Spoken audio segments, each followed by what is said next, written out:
2025 সালের এপ্রিল মাসটা আমাদের খুব ভালোভাবে স্মরণীয় হয়ে থাকবে। কেন বলছি, অবশ্যই ভিডিওর শেষ পর্যন্ত দেখতে থাকবেন, তাহলে বুঝতে পারবেন। হ্যালো ভিউয়ার্স, আসসালামু আলাইকুম। চলে আসুন আপনাদের ছোট একটি ভিডিও নিয়ে।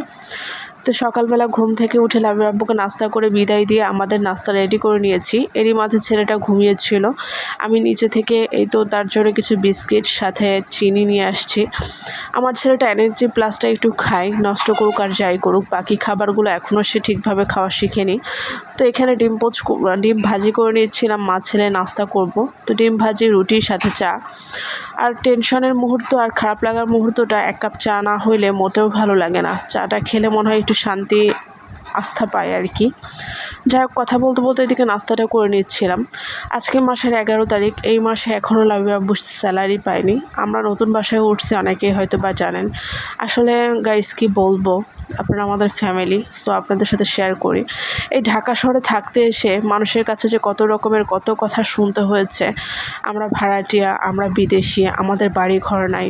ভাই, আমরা চাকরি জীবিকা নির্বাহের ক্ষেত্রে, চাকরির ক্ষেত্রে নিজের বাড়ি ঘর ফেলে এসে ঢাকা শহরে ভাড়া দিয়ে থাকতেছি। আজকে আমরা ভাড়া থাকি, আমাদের ভাড়া নিয়ে আপনারা চলেন, অথচ দিন শেষে আপনারা আমাদেরকে ছোট করে তুচ্ছ তাচ্ছিল্য করে কথা বলেন।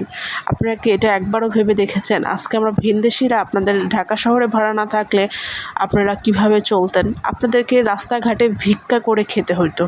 যদিও সব বাসাওয়ালা এক না, কিন্তু কিছু কিছু বাসাওয়ালা আছে এতই বেয়াদব আর এতই ছোট লোক, যেটা আমি নিজে চোখে দেখেছি। তবে আলহামদুলিল্লাহ আমাদের কখনো বাসা ভাড়া নিয়ে সমস্যা হয়নি। শুধু এই মাসটা একটু বেতনের প্রবলেম হচ্ছে, কেন এমন হচ্ছে জানি না। তবে আমরা 5 থেকে 6 তারিখ, হাইস্ট হলে 7 তারিখের মধ্যে ভাড়াটা দিয়ে দেওয়ার চেষ্টা করি, যেহেতু আমাদের বেতনটা হয়ে যায়। এই মাসে একটু প্রবলেম হচ্ছে। তারপর লাবিব আব্বু যেহেতু ওনারা চেয়ে বসেছে 6 তারিখে, কথা ছিল 10 তারিখের মধ্যে ভাড়া কমপ্লিট করব, যেহেতু নতুন বাসায় উঠেছি। তো ওনারা যখন 5 তারিখ 6 তারিখে ভাড়াটা চাই, আমরা চেষ্টা করেছি পরের দিনই ভাড়াটা দিয়ে দেওয়ার, যত কষ্টই হোক তাদের ভাড়াটা আগে দেওয়ার জন্য। আমার ঘরে এখনও বাজার করতে পারিনি, মাসের বাজার যেটা আর কি চলতেছে। আলহামদুলিল্লাহ যতটুকু যাই হোক খেয়ে বেঁচে আছে, না খাওয়া না। তবে যারা মধ্যবিত্ত আসলে আমরা, তারা বুঝি আমাদের মাস শেষে কতটা কষ্ট হয়। আমাদেরকে পুরো মাসটা চালাইতে হয়, হিসাবের পয়সার মধ্য দিয়ে চলতে হয় আমাদের। কিন্তু এটা কখনোই বাড়িওয়ালারা বুঝতে চায় না। প্রতিটা মাস, প্রতিটা বছর আপনি অ্যাকুরেটভাবে একই টাইমে ভাড়া দিয়ে যাচ্ছেন।